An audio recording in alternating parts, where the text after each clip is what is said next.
Your brother Bolo V&R, man, and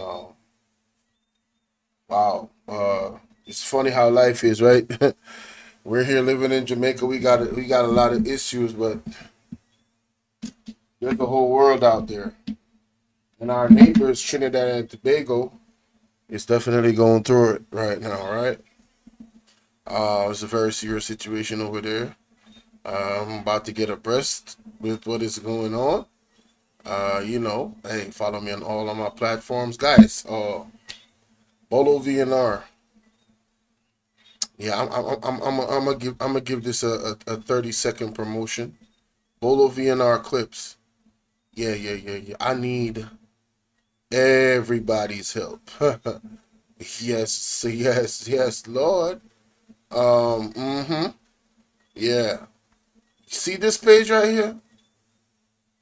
And shout out to the 697, five more people subbed up. You see this page right here? If you wasn't able to give me a birthday gift, and you just said happy birthday, thank you. Thank you. I really appreciate it. Now, another thing you can do for me for the new year, we got 23 hours left and 48 minutes.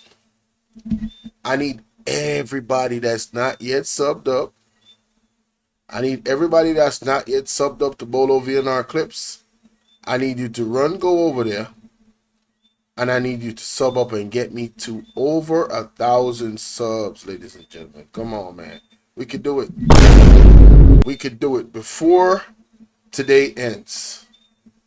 Get me to 1,000 subs over there. Thank you.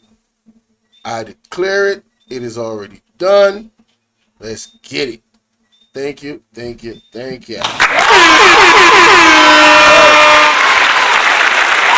Now,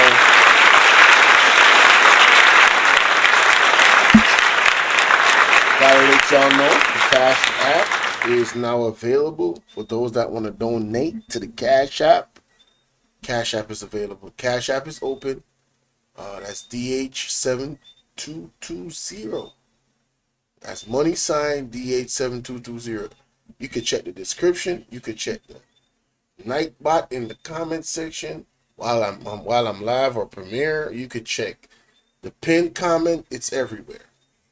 It's all the details. See, Nightbot just dropped it a while ago. I'm just saying.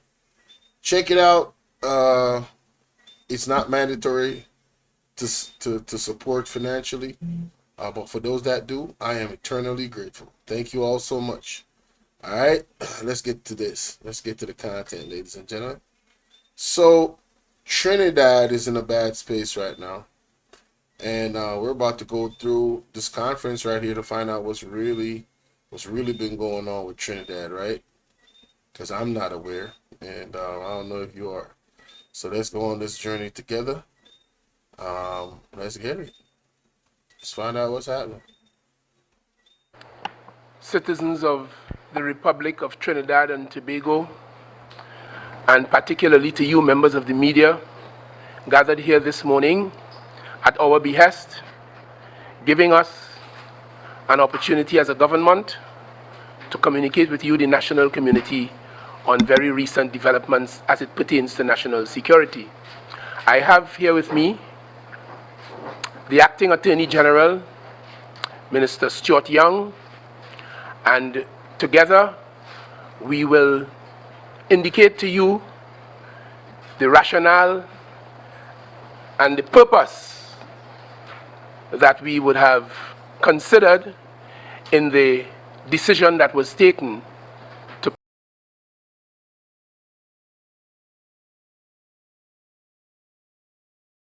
I want to make sure that you can hear clearly, guys, so please let me know.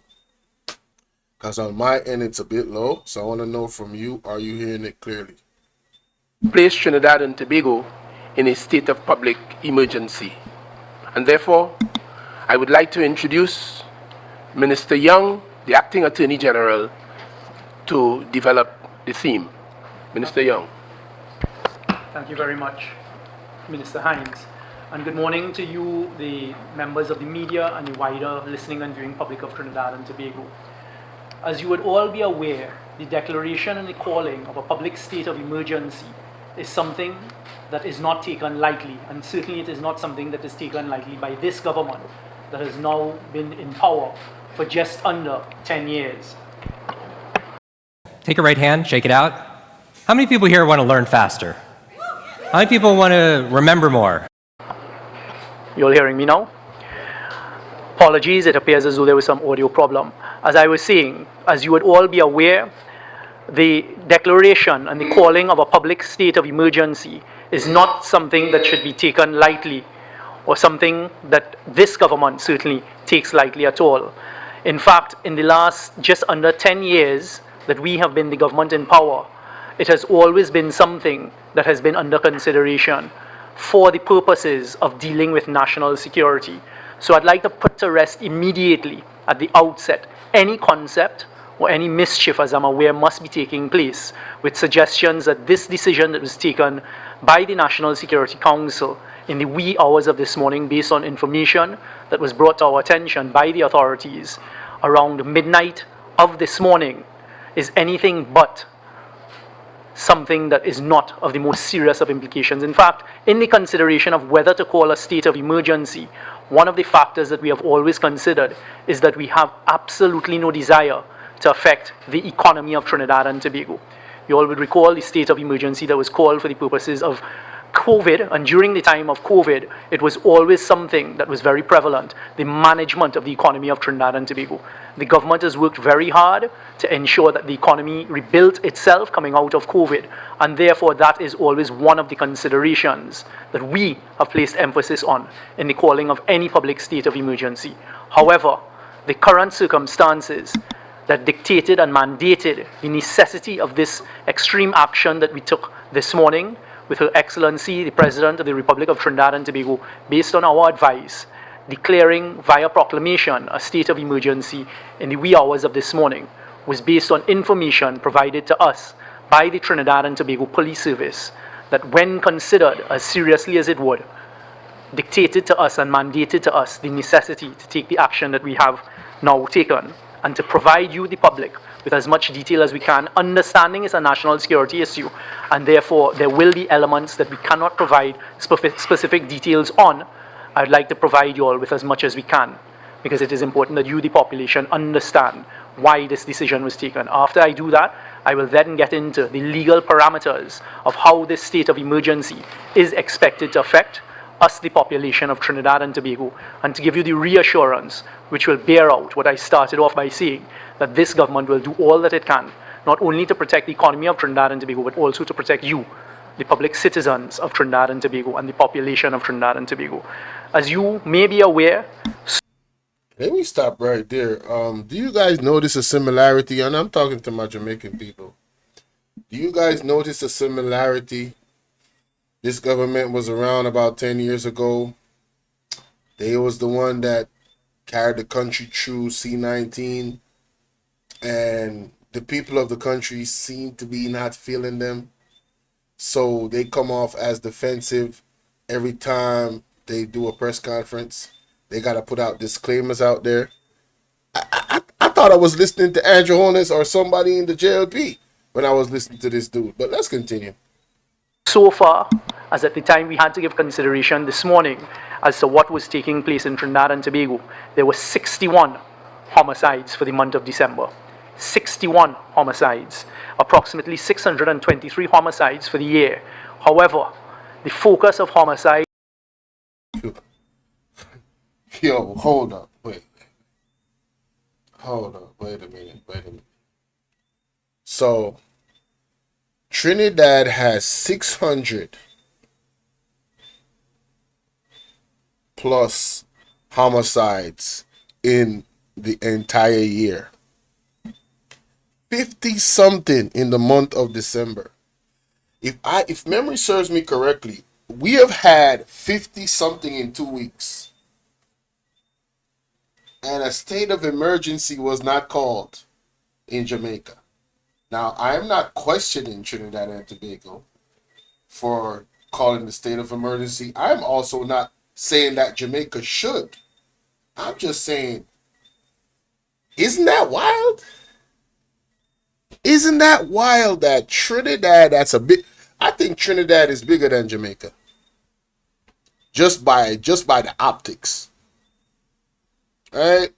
Now I'm gonna Google it. Trinidad, what's the population in Trinidad? What is the actual population in Trinidad?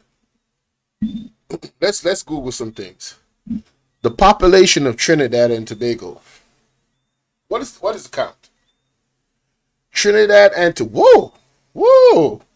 Trinidad and Tobago got a population of 1.3 million people. That's not a lot. All right. What is the what is the size of Trinidad compared to Jamaica? Let me look at that.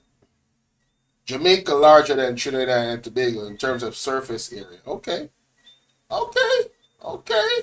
So those are some facts. Jamaica is larger. How bigger though? The surface area is 10,991 kilometers. Oh, we are double them. 4,768 kilometers. Okay. Jamaica is the third largest Caribbean island and the largest English-speaking island in the Caribbean. 146 miles long and 22 to 51 miles wide. Trinidad is one of two main islands that make up Trinidad and Tobago. Okay, I got you. All right, so what is the population of Trinidad and Tobago? Let me see if it's still going to tell me the same. Okay, so we are near 3 million, if not over, in Jamaica. So us having over 1,000 homicides in Jamaica, and then when Trinidad is double, so I get it, but Jamaica has not called a state of emergency. Very interesting. Let me Google something else. Let me see if they got this. How much active gangs are in Trinidad and Tobago? There are multiple estimates of number of active gangs in Trinidad. 186. Okay. How much active gangs are in Jamaica?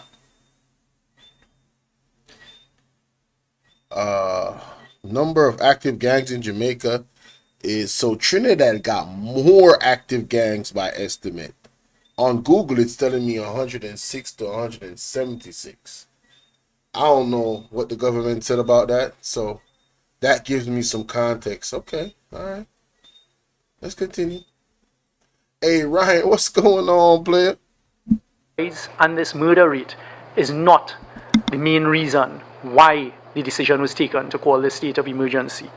Over the last month or so, and in fact building up to this, the government has been concerned about the use of high-powered illegal firearms, high-caliber firearms, including automatic weapons that unfortunately scourge throughout the whole Caribbean region. And due to the high velocity and high caliber weapons, the 5.56 and the 7.62 caliber weapons, you're seeing that when the miscreants in our society, the criminal element, are utilizing these types of weapons, the AR-15s, the AK-47s, and indiscriminately shooting at persons, sometimes missing their targets and hitting innocent bystanders, there is very little chance of survival due to the velocity and the caliber of these weapons. This has been a major concern, not only for us here in Trinidad and Tobago, but throughout the whole CARICOM region. Oh, so their reason for this state of emergency is not just the amount of homicides that they had, but the uptick in use of and access to these high-powered weapons. All right. Context is everything. Let's continue. In the last 48 hours, there was firstly, and where I'm focusing on, are two incidents that were drawn to our attention, and Minister Hines will get into some level of detail at the end. You will recall that on Saturday, just after 3 o'clock in the afternoon, outside of the Besson Street police station, there was a shooting with the use of high caliber automatic weapons. 5.56 shells were recovered afterwards, where one person at the end of it, right outside the Besson Street police station, lay dead, and another escaped an attempt on his life, that person being Calvin Lee, who is well known to the law enforcement agencies of Trinidad. Within 24 hours thereafter, there was an incident that took place up in Laventille, in the Prisgar lands of Laventille, where 6 people were targeted and shot, 5 of whom were then deceased, 1 on the scene and 4 others at the Port of Spain General Hospital a short while later. All intelligence and the information provided to us by the Trinidad and Tobago Police Service is this was a reprisal shooting, and that there can be expected heightened reprisal activities by the criminal elements in and around certain places in Trinidad and Tobago that immediately warranted and took us out of what we can consider the norm. So in a nutshell, what we were faced with is a decision being provided with the information by the Trinidad and Tobago Police Service that there was going to be heightened criminal activity with the use of, expected use of, high-powered caliber, high-velocity assault weapons in reprisal attacks between gangs.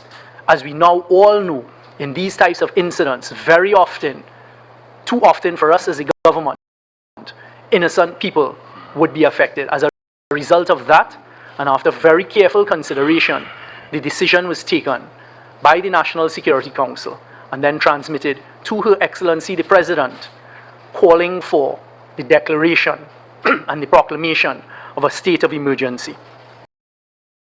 Something not right, my wisdom warriors. Something is not right. Tell about them. Forgive me for my pushback, but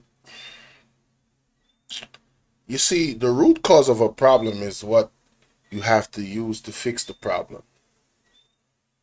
Why is all of these guns coming into these Caribbean regions? What who would benefit? Who would benefit the most? And I'm just asking a question. Who would benefit the most from Trinidad and Tobago being destabilized? Who would benefit the most from Trinidad and Tobago being locked down because of a state of emergency? See, it sounds okay, the reasons why they locked it down.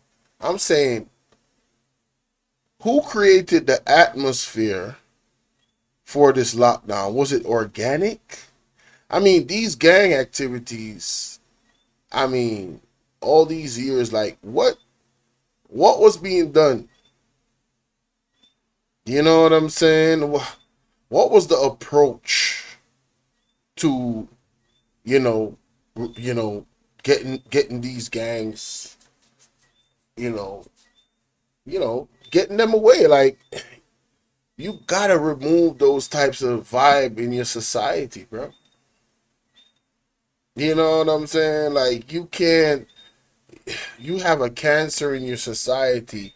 Cancers are hard to remove, so you gotta be very, very swift, and you also have to be very, very meticulous. You gotta be surgical, pun intended. So, I don't know. Those are just some questions I want to throw out there for people to think about. The TTPS intelligence that was provided to the Minister of National Security, who in turn informed the Minister of National Security, who in turn informed the National Security Council, was that certain criminal gangs, and I'll leave out the places where at this stage, but I can say throughout Trinidad and possibly Tobago, are likely to immediately increase their brazen acts of violence in reprisal shootings on a scale so extensive that it threatens persons and will endanger public safety. Accordingly, in those circumstances, the National Security Council was of the considered opinion and considered opinion that it was necessary to advise Her Excellency the President of the Republic of Trinidad and Tobago that a public emergency exists. accordance with Section 8 of the Constitution, which empowers the President to make a proclamation that a public emergency has arisen as a result of action that has been taken.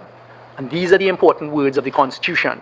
As a result of action that has been taken or is immediately threatened by any person or persons of such a nature and on so extensive a scale as to be likely to endanger public safety. As a result of that, Her Excellency the President took our advice and issued the necessary proclamation. After the issuance of a proclamation, what then happens in accordance with the law and the Constitution, pursuant to Section 7 of the Constitution, is the publication of regulations that would govern this period. And that is what I'll spend a bit of time informing you all. The regulations have been drafted and in the process of going through the process now. And within an hour or two after the end of this conference will be made public after Her Excellency the President has been presented with them and they are so published. The first thing I'd like to tell you all is that at this stage, the government has taken the decision there is not going to be any curfew. That decision is because the targeting of this national public state of emergency is on those who engage in criminal activity with criminal intent of endangering the public safety through the use of these illegal firearms, both high velocity as well as illegal handguns and the other likes. Those are the persons who are being targeted by this state of emergency. So, unlike 1990 and unlike the 2011 state of emergency, this state of emergency at this time will have no curfew. Very interesting. A state of emergency without a curfew. That is very interesting. I've never heard that one before. So I guess he said at this time. So, you know, that could change depending on how things actually materialize. But that is I guess. I don't know. That's interesting. Let's continue. I don't know what to say about that one. That's very interesting. It will also not seek to affect public meetings, public gatherings, and public marches, as the states of emergency in 1990 and 2011, for some unknown reason, did so affect. This state of emergency, I repeat, is being specifically targeted on the criminal elements and their use and their brazen acts, their use of illegal firearms and their brazen acts of violent criminal activity that are affecting not only the gangs, but also us, the law-abiding citizens of Trinidad and Tobago. So there is not going to be any curfew. There is not going to be, at this stage, any restriction on public meetings, public marches, or any meetings of that sort. It is going to be specifically targeted to those engaged in criminal activity. You will see, once the regulations are published, that the Commissioner of Police will have certain powers, prohibitive powers, that she can utilize, and that will be utilized via order. The police service will be given. Did he say she? I gotta look up who's the Commissioner of Police of Trinidad and Tobago. That's wild. Additional powers, because basically a state of emergency is the suspension of certain constitutional rights. The police service will be given the powers to search premises without warrants, to search persons without warrants who they have suspicions of carrying out criminal activities, a lot of it associated with illegal firearms, and also to detain persons for periods of time. The regulations are setting out the process and the procedure. We're going to have a 48-hour holding period where persons can be held under these regulations. Thereafter, either a magistrate or a senior police officer can make an order of detention for another 7 days whilst evidence is being gathered with respect to... See, this is the thing, right? A state of emergency. Can you imagine a state of emergency in a country where there is corruption? I'm not saying Trinidad is corrupt. I'm saying just imagine that your rights are taken away. Like, we have a situation here in Jamaica where a lot of people accuse the police of, planting guns on people when they go in for raids and stuff like that. Planting drugs on them. These are all allegations, but I'm just saying, there's cases where police have been found guilty of these things in Jamaica. So I'm saying, imagine a state of emergency. Somebody got, a personal gripe against you, and they want to take you out, putting it lightly, whether they want to lock you up for a good amount of time or they want to do you, you know what I'm saying, unalive you. This is like, this situation is like, wow, for them. Prime opportunity. That's concerning, where your civil rights are being violated. Your constitutional rights are being violated.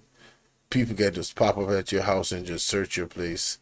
And next thing you know, yeah, they plan something on you. I don't know, man. To persons held under the state of emergency regulations. It is targeting the unlawful possession of firearms, ammunition, explosives. Persons who are found in the company of anyone with these items will also be detained. As I said, there will be the power to stop and search by the police. They will be allowed to enter and search premises, to stop and search any vessel, vehicle, or individual, whether in a public space or not. They will be able to arrest without a warrant any person suspected has acted or is acting or is about to act in a manner prejudicial to public safety or to public order, or to have committed or is committing or about to commit an offense against the regulations. It will also suspend the ability for bail in the circumstances where you're detained under these regulations and the public emergency.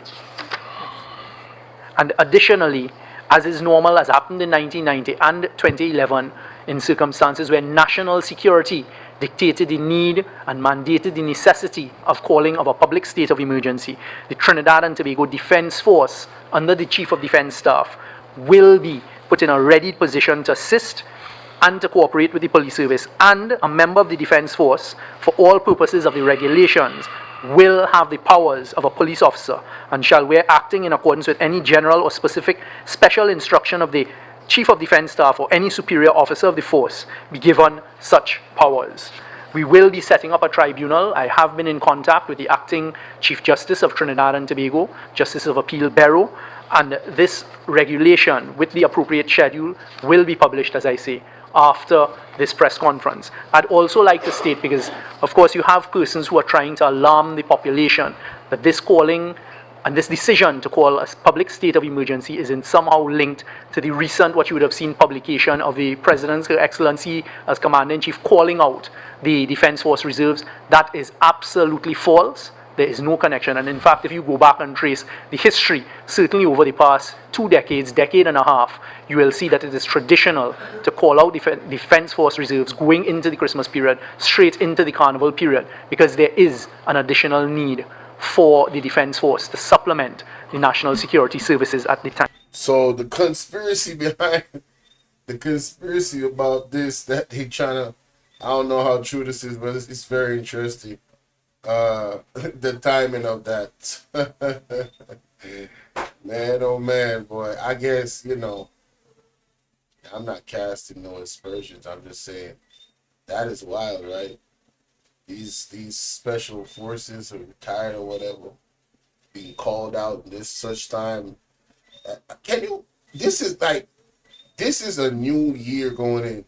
Like, it's less than 24 hours. Can you imagine living in Trinidad and Tobago, ladies and gentlemen, and you have a state of emergency? If they are not the leaders of what 2025 is going to look like for everywhere in this world, y'all better pay attention, right? Yo, this is an example, ladies and gentlemen, of what 2025. This is the Cat Williams interview, and it's not even 2025 yet. I'm telling you, prophetically, it's gonna be like this, not exactly like this, but prophetically, it has been spoken that 2025 is going to be chaotic everywhere on earth. It is going to be the year of manifestation. So if you know anybody that's a prophet, prophetess, and you've been following them, it's time to revise some of them old prophecies and go look at them and go, okay, I haven't seen this one come to pass yet. Does this line up with 2025? Man, just start preparing yourselves, man. I'm telling you, this is gonna get real serious. I'm talking about real serious. It's gonna be some sudden type of stuff. Like who saw this coming? You know what I mean? time. So at this stage, this calling of the state of emergency, as I said, was based on threats that were provided to us, the National Security Council, information of threats of retaliation by the criminal element. And because of the use of the types of weapons, and we're seeing the brazen type of behavior of these criminal elements in the use of illegal firearms, it necessitated the calling of this public state of emergency, which, as I say, differs significantly from those that were called in 1990. You know what just came to me? My Jamaican people, how much you want to bet? How much you want to bet that Andrew Holness is going to hold a speech and he's going to mention Trinidad and Tobago and compare it to Jamaica? Hey, y'all keep typing in the chat. I know it's late, but I don't want to feel like the chat is frozen. And on my end, it kind of feel that way and seem that way. Yeah. Is this thing on? Are you guys out there? But yeah, how much you want to bet that you're gonna see Andrew Holness hold a press conference and mention, oh my goodness, we got Empress 13 early morning in England. Should be like what, 7 a.m. She up, you know what I'm saying? How you doing, Empress 13? How much you want to bet that he's going to hold a press conference? I'm telling you, ladies and gentlemen, mark my words. And I'm going to come and I'm going to play it and I'm going to be like, see what I told you? He's going to compare that country. Oh, it's 5? My bad. I was 2 hours ahead. Damn. Why am I running down the time like that? It's true. Yeah, you're right. 5 hours ahead. I'm like 7 hours ahead that time. But there's some places in Europe that it's that time ahead, right? If I'm not mistaken. But anyway. I can't wait. I'm telling you, he gonna do it. He gonna do it. I don't know what angle he's gonna come from with it, but he's gonna use it in some way. Trust me. You watch. And certainly the 2011 period. The information that was provided to us indicates very clearly a continued level of planning and execution by the criminal element utilizing these illegal firearms that is endangering in a heightened manner the public and our safety. So it is really a heightened situation, and the information on reprisal movements and reprisal planning of reprisal shootings, which would lead to significant danger to the public, that we had to take this decision. We will be following, as you would expect, the Constitution. The regulations will be provided in the next couple hours. Additionally, the necessary statement would be sent to the Parliament by Her Excellency the President within the 3-day period. And thereafter, there will be a sitting of Parliament within the 15-day period that the Constitution mandates and the Constitution sets out for the continuation of this state of emergency. I will take questions after Minister Hines addresses you all on some of the more specifics, because it was Minister Hines who informed our services this morning, in the wee hours of this morning, of the decision that was taken, and once the proclamation had been signed off by Her Excellency, the President of the Republic of Trinidad and Tobago. Thank you very much, Minister. Hey, so we pretty much got a good introduction right there of, the reason why this particular emergency was called. It is strategic, according to them. They have some type of intelligence of increased gang activity and plans of reprisal, but those reprisal include very high-powered weapons being used, and oftentimes innocent bystanders are the one that gets hit. Talking about AKs and all type of stuff, AR-15s and all of that, and they're saying to prevent that, this state of emergency was necessary, and also, there won't be any curfew just yet. That's not something on the table just yet. It's a possibility. Yeah, they compared it to previous times, to show the people that they're not really gonna do all of that. But I'm more interested in the unseen hand. Again, what created the atmosphere and the environment for Trinidad and Tobago, somewhere that has, I believe, oil? What created the atmosphere for it to be like this? You know, where did it start, and who is perpetuating it? I think that is like the real root cause of the problem that somebody needs to figure out and fix. But what I know, I'm just a regular Joe. Yeah, let me know what y'all think about that part.